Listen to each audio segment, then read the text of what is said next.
주셔서 하나님의 말씀 요한복음 17장 11절부터 21절까지입니다. 요한복음 17장 11절부터 21절까지의 말씀입니다.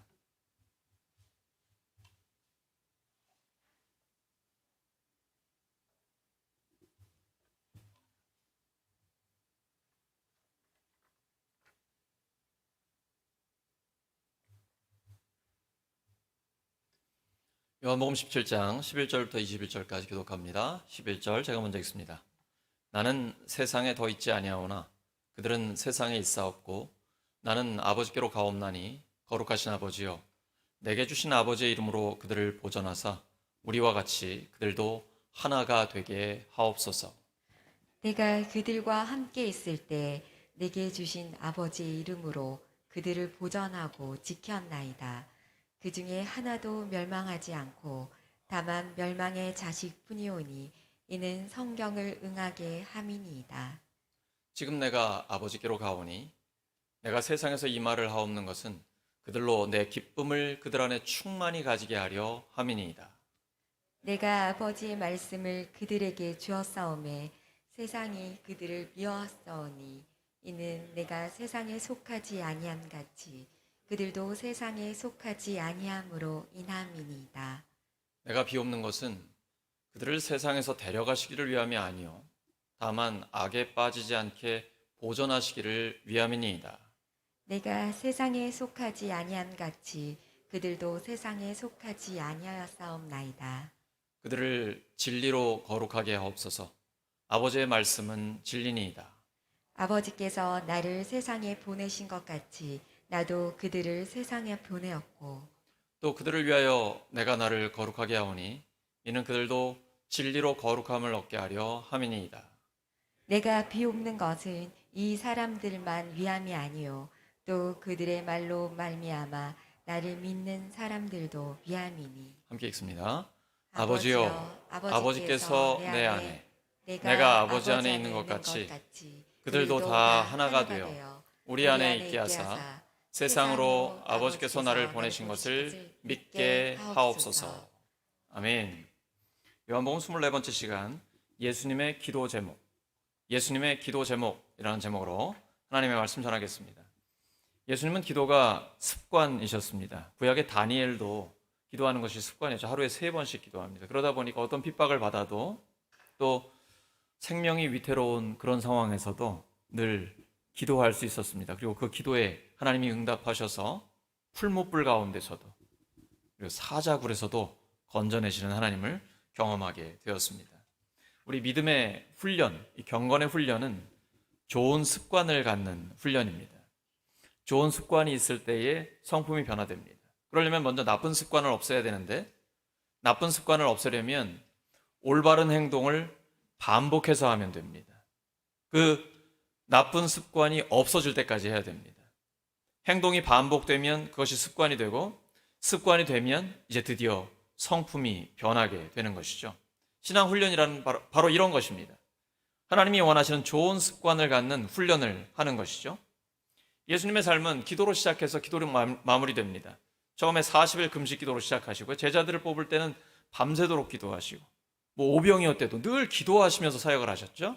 마지막에 십자가에서도 기도로 마무리하셨습니다.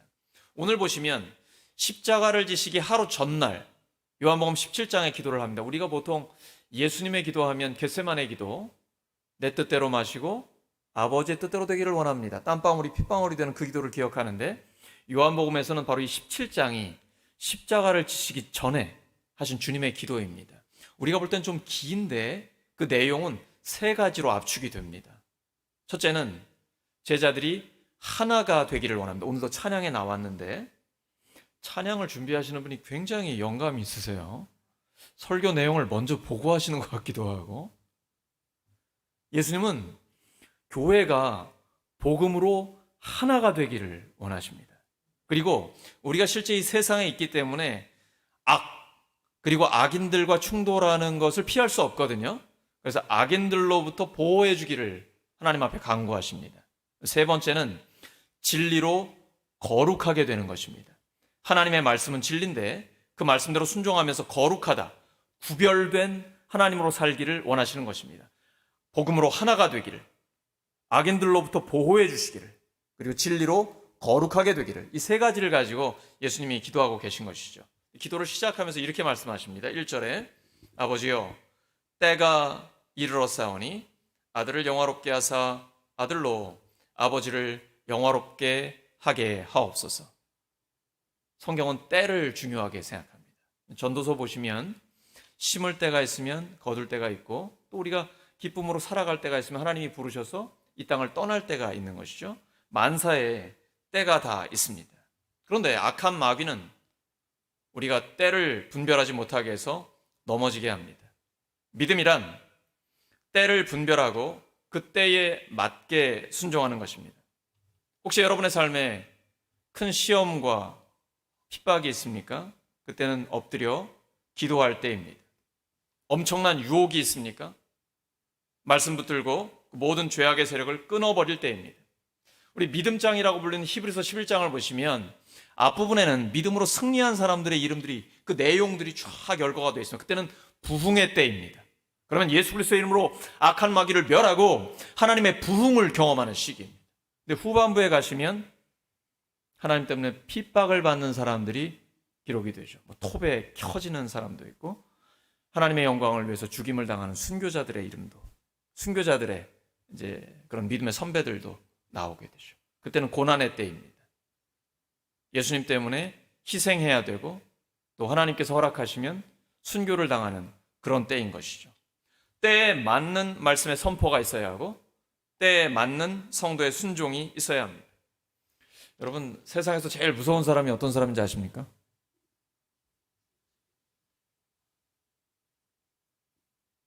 때를 분별하지 못하고 어리석은 사람이 소신 있게 사는 것입니다. 굉장히 무섭습니다.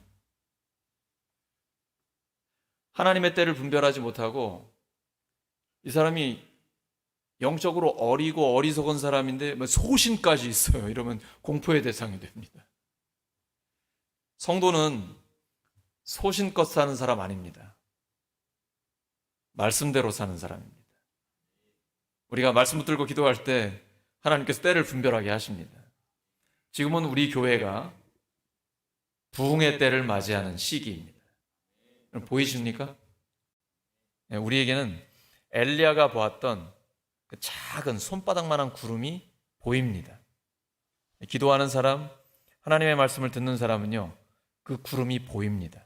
바로 그 징조는 이후에 3년 반의 가뭄을 해결하시고 엄청난 하나님의 은혜의 단비를 쏟으시는 그 징조인 것입니다. 우리 교회는 지금 그 시기를 맞이하고 있습니다.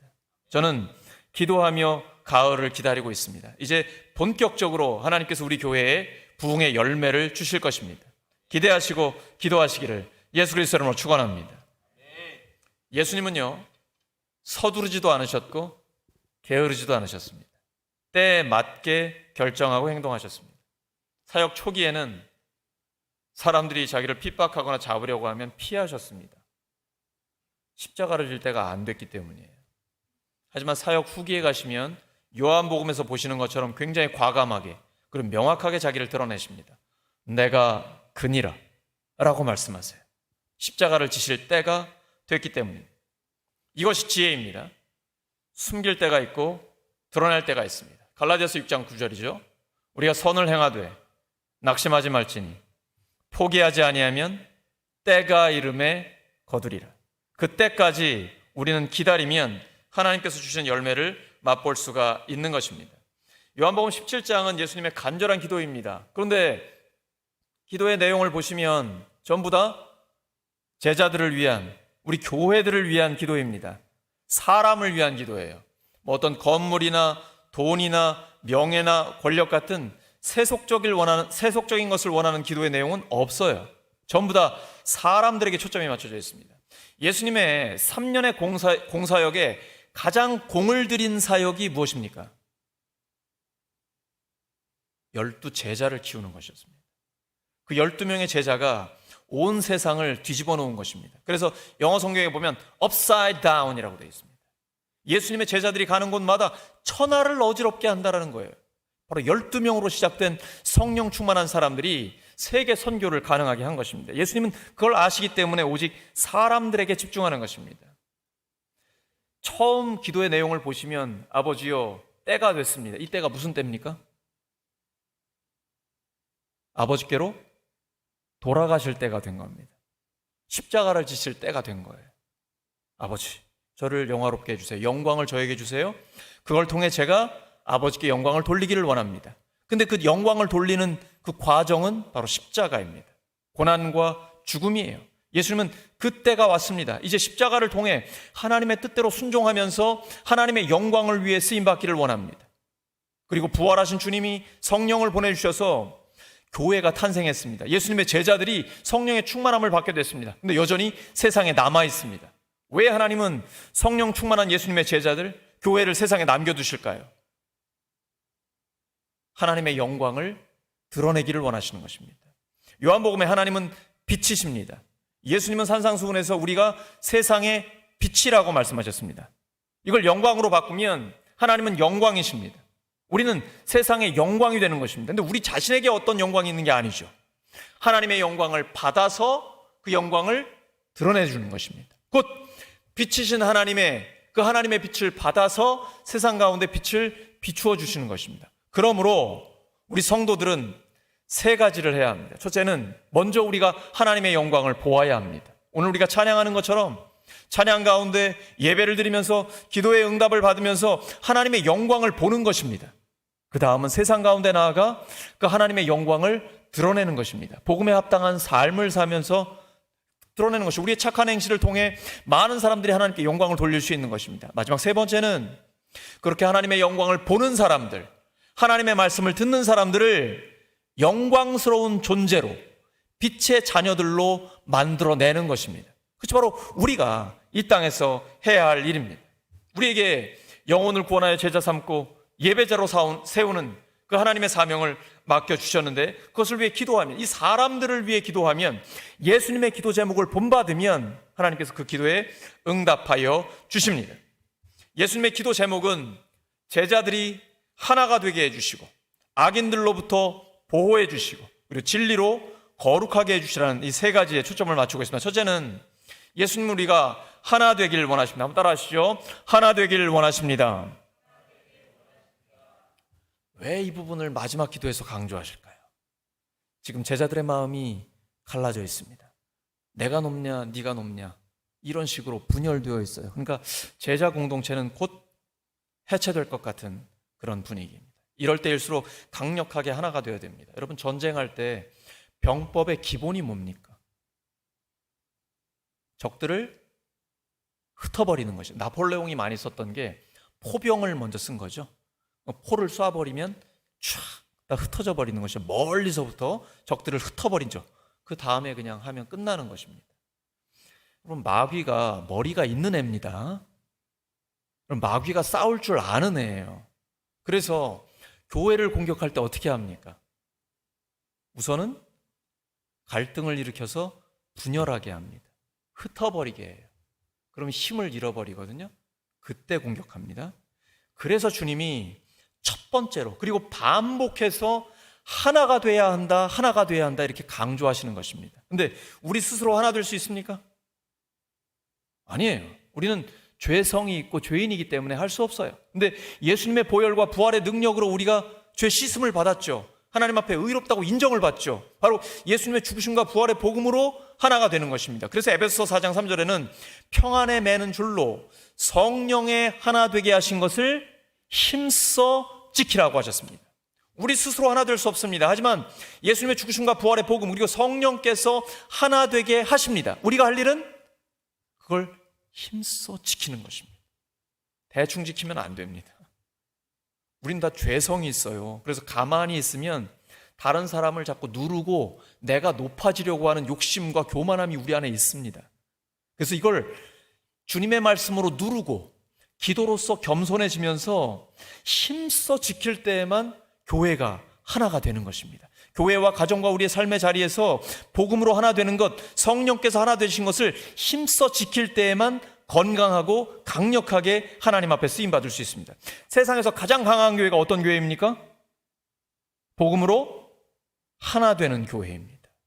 그때에만 하나님 앞에 강력하게 쓰임받을 수 있어요. 지금 제자들의 마음이 갈라져 있으니까 예수님이 기도하시는 거예요. 하나 되게 해주세요. 그래서 예수님이 본을 보이신 것처럼 서로 발을 씻어주고 사랑하며 희생하는 그런 하나 되는 공동체가 되게 하여 주시옵소서 간절히 원하시는 거죠. 그 다음 요한복음 17장 13절입니다. 요한복음 17장 13절 시작.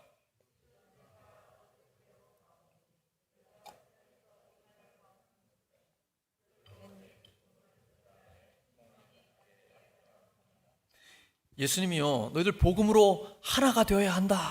그리고 예수님이 하셨던 그 사역, 천국 복음을 선포하시고 하나님 나라의 법을 가르치시고 그 세상의 사람들을 치유하는 그 사역을 우리 제자들이 교회가 하기를 원하는데요, 그걸 통해서 우리에게 예수님의 기쁨이 충만해지기를 원하십니다. 하나님은요, 우리가 슬퍼하고 근심 걱정 이러면서 살기를 원하지 않으세요. 인상 쓰면서 살기를 원하지 않으세요. 기뻐하면서 행복하게 살기를 원하십니다. 근데 예수님의 기쁨은 어떤 기쁨일까요? 돈벼락 맞는 기쁨일까요? 최근에 미국에서 뭐 엄청난 복권이 당첨됐다라고 나오는데 그런 기쁨일까요? 예수님의 기쁨은 하나님의 뜻에 순종하는 기쁨입니다. 별로 안 기뻐하시네요. 하나님의 나라가 이루어지는 기쁨이에요. 그리고 아직 예수님 믿지 않은 사람들이 예수님을 믿고 예수님의 제자가 되어 예배자로 굳건하게 서는 걸 보는 게 예수님 너무 기쁜 거예요. 그런 기쁨을 우리가 갖기를 원하시는 거예요. 예수님의 기쁨으로 우리가 기쁨이 충만해지기를 하나님은 원하고 계십니다. 예수님의 기쁨은 자기를 내어주는 기쁨입니다. 내 잔이 넘치나이다 고백하면서 내 잔이 넘친다 하면 어떻게 해야 돼요? 그 넘치는 것을 가지고 빈 잔을 채워주는 기쁨이에요. 그게 예수님의 기쁨이에요. 예수님은 머리 둘 곳도 없었지만 자기를 내어주고 생명까지 내어주는 그 섬김을 통해 영혼을 구원하는 기쁨으로 충만해 계셨죠. 우리에게도 그런 기쁨이 충만하기를 예수님은 원하고 계십니다. 우리가 이렇게 예수님을 본받아서 자기를 내어주는 기쁨이 있고 하나님의 뜻에 순종하는 기쁨이 있잖아요. 하나님이 두 가지 복을 주십니다. 첫째는 우리의 잔을 점점 더 크게 해주세요. 처음에는 성찬식 할 때 같은 작은 잔이었는데 그 다음에는 밥 공기 정도 되다가 이제 그릇, 그 다음에는 세수대야 정도 되고 엄청난 탱크 그 로리처럼 엄청나게 큰 그릇을 점점 더 키워주세요. 왜 그러실까요? 더 많이 나눠주라고. 하나님 우리에게요 복을 더 많이 주세요. 그 이유는 더 많이 나누고 베풀라고 우리에게 잔을 키워주시는 거예요. 또 하나는 여러분 우물물, 저희도 제가 어릴 때 집 바로 앞에 우물이 있었는데 그 우물에 물을 퍼내면 물 없어지나요? 다시 채워집니다. 마찬가지입니다. 우리가 나누고 베풀잖아요. 하나님 다시 채워주세요. 다 경험해 보셨죠? 사실 내 형편도 힘든데 하나님 마음을 주세요. 성령의 감동을 주세요. 그러면 순종하는 거예요. 나누고 베풀어요. 하나님 가만두십니까? 그 즉시로 응답하십니다. 우리의 잔을요 계속 채워주세요. 두 가지 주세요. 잔을 점점 더 크게 해주시고 우리가 나누고 베풀면 우리의 잔을 계속 채워주세요. 너무 재밌는 거예요. 하나님 말씀대로 순종하면 하나님의 말씀이 그대로 이루어지니까 그걸 경험하는 삶이 너무너무 재밌어요. 요한복음 17장 14절입니다. 요한복음 17장 14절 시작. 세상이 그들을 미워하였사오니 이는 내가 세상에 속하지 아니함 같이 그들도 세상에 속하지 아니함으로 인함이니. 여러분 이상하지 않습니까? 하나님의 말씀이 우리에게 주어졌는데 왜 세상이 우리를 미워할까요? 이 정상입니다. 세상은 세속적 가치관을 갖고 있고 우리는 성경적 가치관을 갖고 있기 때문에. 그래서 우리 특별히 자녀들 여러분 결혼시키실 때 반드시 믿음의 자녀들이 결혼할 수 있도록 해주셔야 돼요. 왜냐하면 가정은 선교 현장이 아니에요. 진짜 고생합니다. 이게 몇 년 걸릴지 몇십 년 걸릴지 몰라요. 물론 되기는 되더라고요. 기도하니까. 기도 응답하셔서 배우자가 믿음의 사람이 되기는 해요.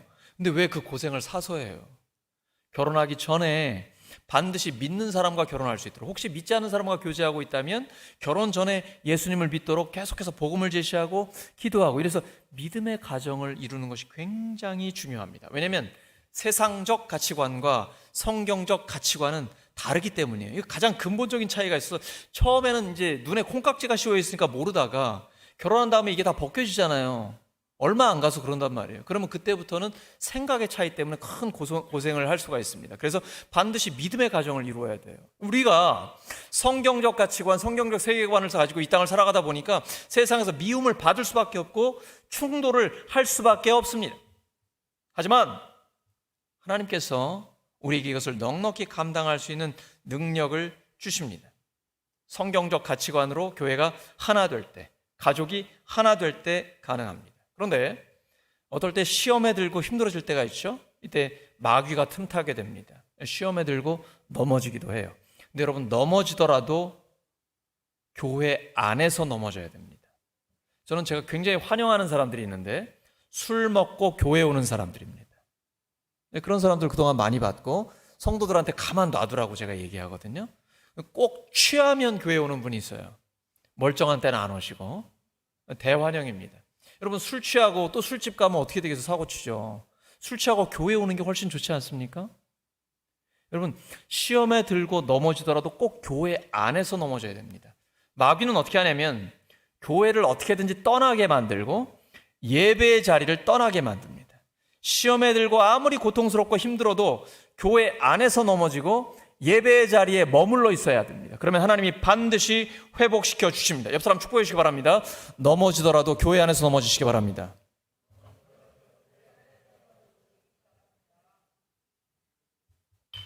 그러면 소망이 있습니다. 하나님께서 회복시켜 주시는 능력이 거기에 있는 것입니다. 교회가 그러면 주님의 기도의 제목대로 하나가 되어야 될 텐데 어떻게 하나 될 수 있을까요? 단순해요. 두 가지입니다. 첫째, 말씀으로 하나가 될 수 있습니다. 말씀이 기초가 될 때 교회가 하나가 돼요. 사도행전 2장 42절입니다. 시작. 들이 사도의 가르침을 받아 서로 교제하고 떡을 떼며 오로지 기도하기를 힘씁니다. 초대교회가 가장 강력한 교회였는데 그 이유는 기초에 말씀이 있었기 때문이에요. 사도의 가르침이 있었기 때문입니다.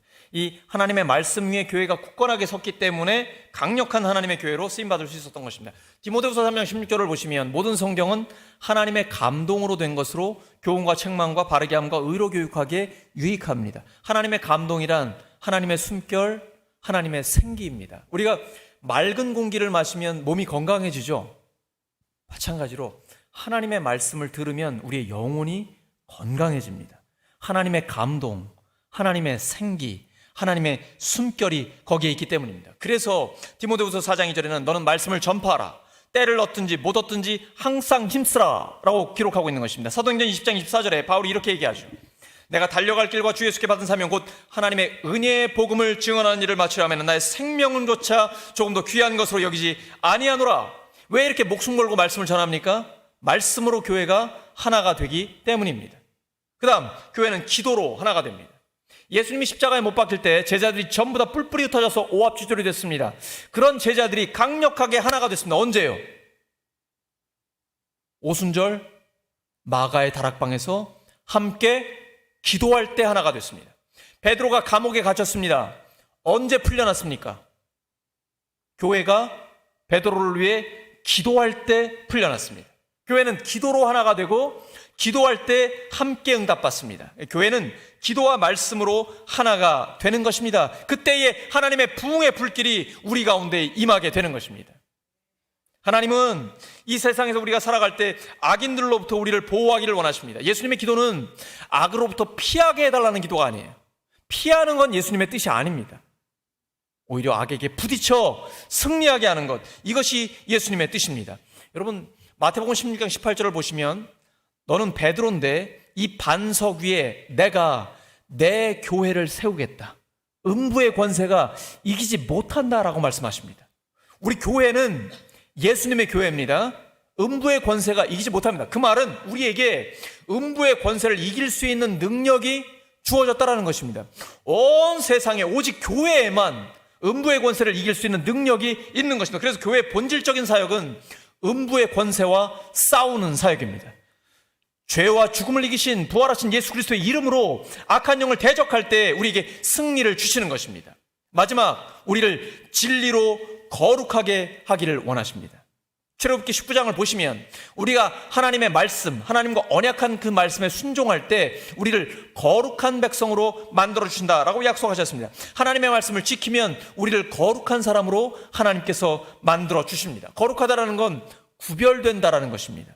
세상과의 접촉을 갖고 있지만 세상의 영향을 받는 것이 아니라 오히려 반대로 세상을 적극적으로 변화시키는 것입니다. 우리가 하나님의 성품을 계속해서 본받고 하나님의 마음을 받다 보면요, 속사람이 엄청나게 강력해집니다. 세상 사람들을 두려워하지 않게 돼요.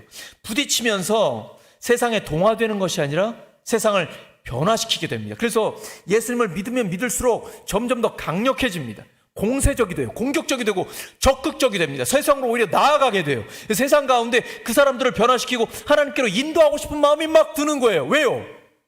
음부의 권세를 이길 수 있는 능력이 교회와 하나님의 사람에게 주어졌기 때문입니다. 나는 세상 때문에 변화되지 않지만 나 때문에 세상을 변화시키는 능력이 우리 안에 있기 때문인 것입니다. 죄는 미워하지만 죄를 짓고 있는 사람들은 구원하고자 하는 열망이 우리 안에 넘치는 거예요. 이것이 하나님께서 우리에게 주신 은혜입니다.